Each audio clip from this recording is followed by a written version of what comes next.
Hello everyone, welcome to Vishwas classes. हम लोगों की descriptive answer writing for RBI grade B 2026 की सीरीज चल रही है। We are preparing for RBI grade B 2026। Daily हम लोग एक एक क्वेश्चन करते हैं। एक क्वेश्चन ईएसआई का, एक मैनेजमेंट का, एक इंग्लिश का, एक फाइनेंस का। ये हमारा मैनेजमेंट का सेशन नंबर 13 है।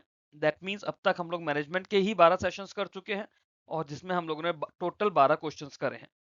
अगर आप लोगों को अभी तक मेरे टेलीग्राम चैनल के लिंक्स नहीं मिले हैं तो ये मेरा टेलीग्राम चैनल है जहां पे आरबीआई ग्रेड बी 2026 के लिए जो भी पीडीएफ्स और अपडेट्स हैं मैं शेयर करता हूं। और ये इसी चैनल के लिए एक डिस्कशन ग्रुप भी बना हुआ है जिसे मैं चाहता हूं आप लोग ज्वाइन कर लीजिए अगर अभी तक ज्वाइन नहीं करा।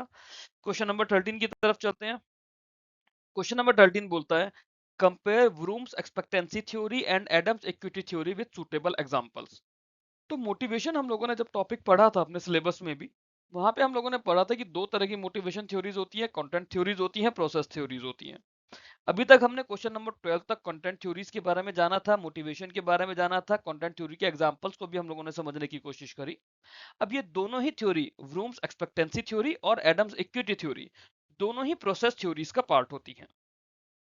सिलेबस को अगर हम लोग देखें तो यहाँ पे ये हमारे पास प्रोसेस थ्योरीज है जिसके अंदर सिलेबस में स्पेसिफिकली एडम्स इक्विटी थ्योरी और व्रूम्स एक्सपेक्टेंसी थ्योरी हमें दी हुई है। ठीक है, ओके।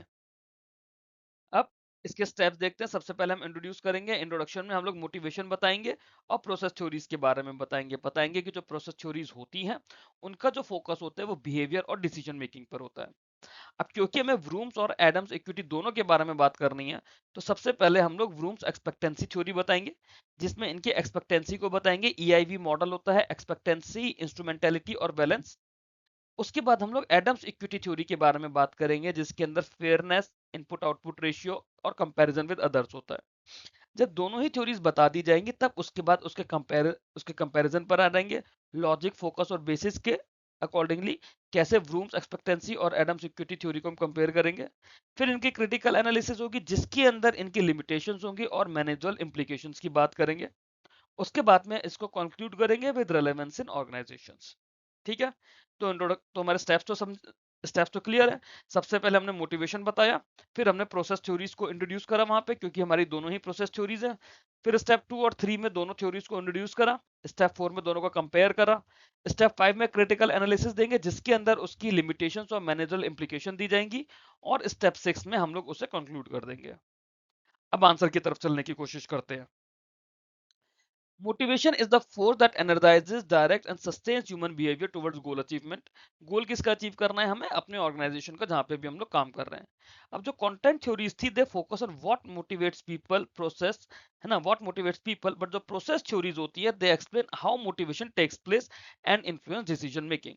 तो सबसे पहले तो कंटेंट थ्योरी और प्रोसेस थ्योरी का ही एक डिफरेंस यहाँ पर हमने समझ लिया कि content theories works on what and process theory works on how. अब हमारे पास दो इंपॉर्टेंट प्रोसेस थ्योरी हैं हमारे सिलेबस में क्योंकि दोनों के नाम डिफाइंड है। These are the Vroom's expectancy theory and Adams equity theory. ये दोनों ही जो थ्योरीज है they help managers understand how employ make choice and feel about fairness at the work place.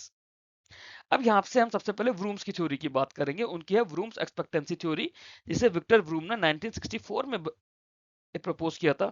और इन्होंने एक्सप्लेन करा था कि जो मोटिवेशन होता है ये तीन की एलिमेंट्स पे डिपेंड करता है।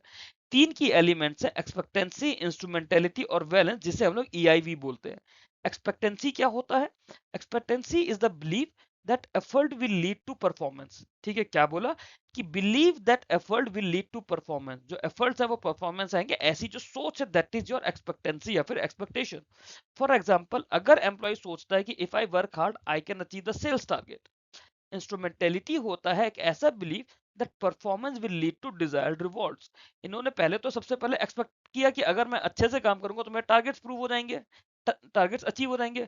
फिर सेकंड जो इंस्ट्रूमेंटेलिटी आई, उन्होंने बोला कि अगर मेरी परफॉर्मेंस अच्छी है, मैं टारगेट अचीव कर रहा हूं तो आई विल गेट रिवॉर्ड्स। ये मेरी इंस्ट्रूमेंटेलिटी आ गई। Believe that performance will lead to desired rewards. If I achieve the target I will get bonus. Valency है वैल्यू और attractiveness of the reward to the individual. हर इंडिविजुअल के लिए reward की वैल्यूज अलग अलग हो सकती हैं। अगर जो बोनस जो भी कुछ मिल रहा है इट इज हाईली वैल्यूड तो वैलेंस इज हाई। मोटिवेशन हो जाएगा expectancy into instrumentality into valence. If any factor is zero motivation become zero.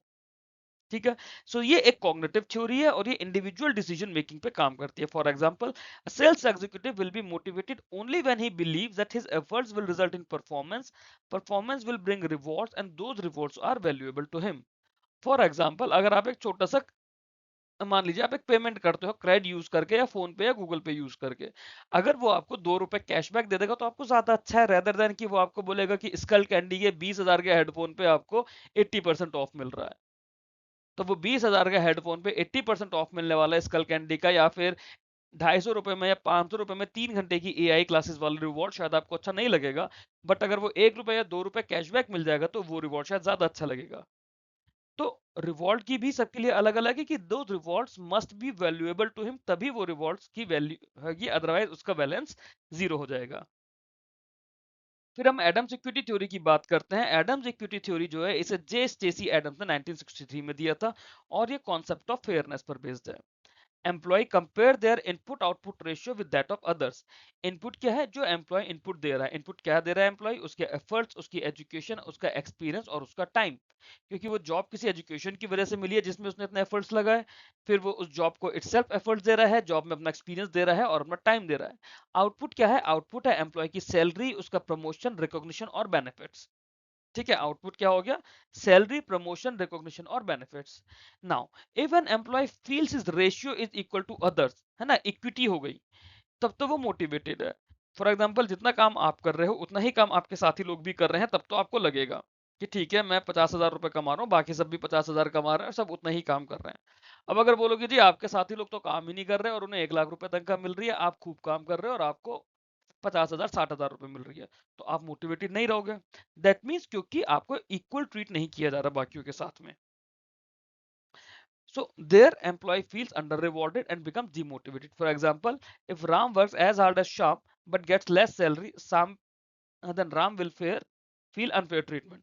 To restore equity, he must reduce efforts, ask for more pay or leave the job. Over rewards की वजह से भी कई बार guilt होने लगता है। This theory focuses on social comparison and perception of justice. जब compare करते हैं हम दोनों थ्योरी को, तो जो व्रूम थ्योरी है ये इंडिविजुअल एक्सपेक्टेशन पर बेस्ड है, कॉग्निटिव कैलकुलेशन है इसमें एफर्ट रिवॉर्ड रिलेशंस का। बट एडम्स थ्योरी जो है, it is based on social comparison and perceived fairness. Vroom's की theory, it focuses on personal decision making and probability of outcomes. Adams की theory ने क्या बोला? It emphasises emotional reaction to inequity. Vroom's theory forward looking है, future expectations आ रही है, but Adams की थ्योरी जो है प्रेजेंट ओरिएंटेड है कि करंट कंपैरिजन कर रहा है। हाउएवर, दोनों ही थ्योरीज प्रोसेस थ्योरीज हैं और वो एक्सप्लेन करते हैं कि why people choose certain actions. Vroom की थ्योरी ज्यादा कॉम्प्रिहेंसिव है क्योंकि उसमें 3 वेरिएबल्स हैं, और एडम्स की जो थ्योरी है वो नैरोअर है बट ज्यादा प्रैक्टिकल है in explaining dissatisfaction. For example, Vroom की थ्योरी ने बताया why an employee may not work hard even when high salary, मतलब लो एक्सपेक्टेंसी है, बट एडम्स ने एक्सप्लेन करा कि व्हाई इक्वल सैलरी में still cause dissatisfaction due to comparison. तो ये हमारा इस तरह से दोनों का कंपैरिजन हो गया एक तरह से। अब इसकी क्रिटिकल एनालिसिस कर रहे हैं। Critically analysing both theories reveal some limitation. Vroom's की थ्योरी कॉम्प्लेक्स है और एज्यूम करती है कि employees are rational thinkers, but it is not necessary कि हमेशा सही हो। Measuring expectancy, instrumentality and balance, ये डिफिकल्ट है प्रैक्टिकल एप्लीकेशंस में। एडम्स की थ्योरी जो होती है ये इंडिविजुअल डिफरेंसेस को इग्नोर कर देती है and does not explain how people choose comparison persons. दोनों ही थ्योरीज की अपनी लिमिटेड कल्चरल एप्लीकेबिलिटी है, स्पेशली इंडिया की जब बात करें, जहां पर रिलेशनशिप और लॉयल्टी मैटर करते हैं, सोशल फैक्टर्स कई बार कैलकुलेशंस को ओवरराइड कर देते हैं। हाउएवर, जो इनके मैनेजरल implications है वो काफी ज्यादा सिग्निफिकेंट है। Managers can use Vroom's theory by linking efforts clearly to performance and rewards. For Adams' theory, they should ensure transparency and fairness in reward system to avoid jealousy and demotivation. जैसे आप government sector में जाओ तो government sector में जो भी लोग जिस पे स्केल पर हैं वो उसी पे स्केल पर काम कर रहे हैं। अब कॉर्पोरेट सेक्टर में जाओ तो वहां पे तो सैलरीज की कोई लिमिट ही नहीं है। कंक्लूजन इसका यही आएगा कि जो व्रूम्स एक्सपेक्टेंसी थ्योरी या एडम्स इक्विटी थ्योरी है, they provide deep insights into the motivational process. While Vroom focuses on individual expectations, Adams highlight the importance of fairness. दोनों ही थ्योरीज हाईली रेलेवेंट है मॉडर्न ऑर्गेनाइजेशंस में for designing effective reward system, performance management and maintaining a motivated workforce. Managers जो understand करेंगे, apply करेंगे इन theories को, they can reduce turnover, improve satisfaction and enhance overall organisational performance. Okay, तो ये हमारा यहाँ पे आंसर कंक्लूड होता है इसके साथ। आई होप आप लोगों को आंसर समझ आया होगा, आंसर अच्छा लगा होगा। अच्छा लगा हो तो बिल्कुल वीडियो को लाइक करके चैनल को सब्सक्राइब कीजिए। ये आरबीआई ग्रेड बी के लिए ग्रुप है हमारा, आरबीआई ग्रेड बी के लिए चैनल है, इसे आप लोग ज्वाइन कर लीजिए। ये मेरा मेन चैनल है विश्वास का, जहाँ पे बाकी सारे एग्जाम्स की भी अपडेट आप लोगों को टाइम टू टाइम मिलती रहेंगी। Thanks for watching this video. Keep learning, keep growing.